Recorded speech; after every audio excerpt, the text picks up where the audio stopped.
Hari ini kita akan naik transportasi wisata yang ada di kota Bandung, yaitu Bandros alias Bandung Tour on Bus. Kenalin, nama aku Noval Amar.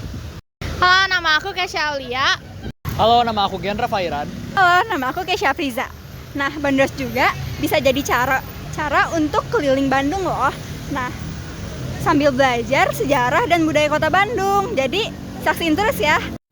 Hai, jadi di sini sebelumnya aku mau jelasin apa sih Bandros itu. Jadi Bandros itu singkatan dari Bandung Tour on the Bus. Nah, transportasi ini tuh biasanya untuk wisata keliling kota Bandung dengan harga yang sangat affordable ya, sekitaran 20.000. Dan bus ini memiliki desain yang sangat unik. Bus ini terinspirasi dari bus wisata di London dengan warna-warna yang sangat cerah dan desain yang klasik. Tujuannya itu dari bus ini mengenalkan tempat wisata dan budaya Bandung secara langsung ke masyarakat dan wisatawan yang datang ke Bandung. Nah, ini adalah Tugu Konferensi Asia Afrika.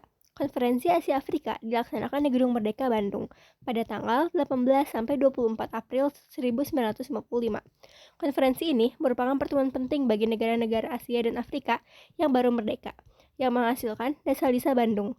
Pada tahun 2015, untuk memperingati 60 tahun Konferensi Asia Afrika, dibangun Tugu Asia Afrika di sepanjang Jalan Asia Afrika yang kini dikenal sebagai Jalan Insinyur Soekarno.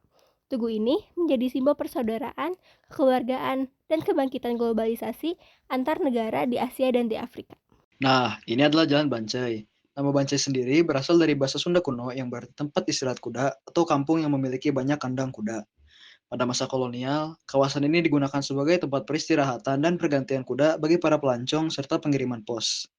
Jalan ini juga memiliki nilai sejarah karena di dekatnya terdapat penjara Bancai tempat Presiden Soekarno pernah ditahan oleh pemerintah kolonial Belanda sebelum akhirnya dipindahkan ke Sukamiskin. Kini kawasan ini menjadi pusat perdagangan dan bisnis di Bandung. Kemudian ada Balai Kota. Balai Kota Bandung awalnya adalah gedung kopi milik Andries de Wilde pada tahun 1819. Pada 1923, gedung ini diserahkan kepada pemerintah kolonial Belanda dan diubah menjadi Balai Kota pada 1927 oleh arsitek Insinyur Dero dengan gaya Art Deco. Gedung ini diperluas pada 1935 dan menghadap ke Taman Balai Kota, yang dulu bernama Peter Saitov Park. Kini, Balai Kota Bandung tetap menjadi pusat pemerintahan dan ruang publik bagi warga. Rel kereta ini adalah perbatasan Bandung pada zaman dahulu. Pada 29 November 1945, Sekutu mengeluarkan ultimatum yang menyatakan bahwa kota Bandung akan dibagi menjadi dua wilayah, yaitu Bandung Utara di bawah kekuasaan Sekutu dan Bandung Selatan di bawah RI. Dengan jalur kereta api sebagai batasnya, Bandung Selatan kemudian dibakar oleh pejuang TRI sebagai bentuk perlawanan terhadap ultimatum tersebut. Dan peristiwa ini dikenal sebagai Bandung Lautan Api.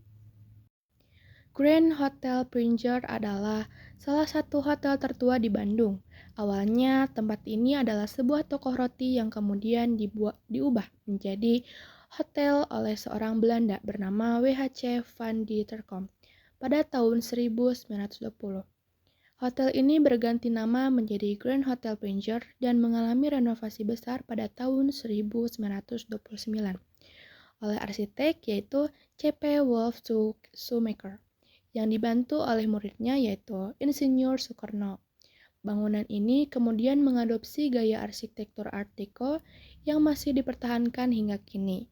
Hotel ini juga pernah menjadi tempat menginap tokoh terkenal seperti Charlie Chaplin dan Amelia Earhart. Nah, ini adalah Gedung Konferensi Asia Afrika. Gedung Konferensi Asia Afrika yang kini dikenal sebagai Gedung Merdeka adalah tempat bersejarah di Bandung yang menjadi lokasi Konferensi Asia Afrika pada 18 sampai 24 April 1955. Konferensi ini mempertemukan 29 negara dari Asia dan Afrika yang baru merdeka untuk membahas kerjasama ekonomi, budaya, dan menentang kolonialisme. Gedung ini awalnya dibangun pada 1895 sebagai Sociëteit Concordia, tempat pertemuan sosial bagi warga Belanda. Namun, setelah Indonesia merdeka, gedung ini digunakan untuk berbagai acara kenegaraan, termasuk Konferensi Asia Afrika yang menghasilkan Desa-Desa Bandung. Prinsip-prinsip dasar hubungan internasional yang menekankan perdamaian dan kerjasama. Gimana pesan-kesan tadi naik bandros? Kalau menurut kami itu setelah naik bandros, jadi kayak kami tuh tahu sejarah-sejarah tentang Bandung yang belum kita ketahui sebelumnya. Contohnya kayak yang di Taman Maluku yang patungnya itu kita baru tahu ternyata katanya patungnya tuh malam-malamnya tuh bisa jalan.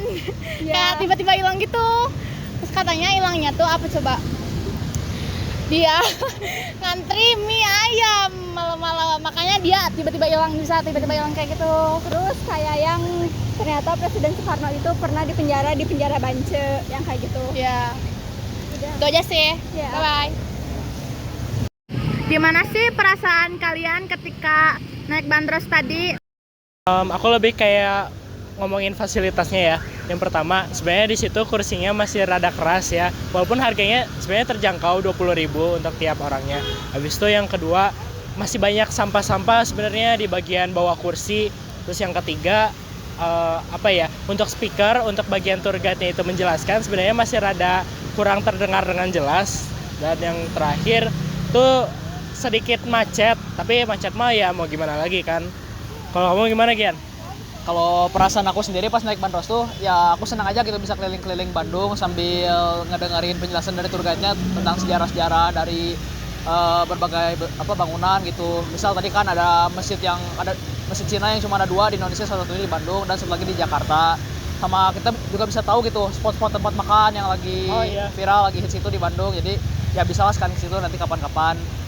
Sama ya enak juga itu nyari angin, apalagi kalau duduk di luar tadi kayak aku sama Amar. Udah sih. Nah, setelah melihat video ini, kita jadi tahu kalau keliling Bandung itu nggak perlu capek loh kalau kita naik bandros. Selain nggak capek, kita juga jadi tahu sejarah-sejarah kota Bandung yang sebelumnya kita nggak tahu. Jadi, yuk naik bandros.